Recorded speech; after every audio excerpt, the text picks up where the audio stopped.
ওজন পানি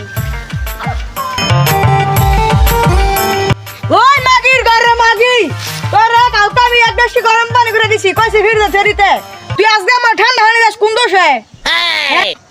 ফিরতে তুই গরম পানি ওইলো ঠান্ডা পানি বেওয়াটা কি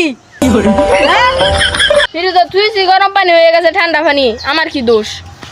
মাগির ঘরে মাগি No. কিসে কিসে তোর মা কামটা করতে কি কইছি ফিরতে তুই তো কইছি গরম পানি ওটা তুই সে ফিরতে অনেক ঠান্ডা লোকে হে আমার এই ফিরে ঠান্ডা পানি তুই কি গরম পানি তুই লেগে ঠান্ডা তো হইবই হ্যাঁ তাহলে এটা আমি জানি না তোর মানে উদার টাইম মারলাম থাকগা No.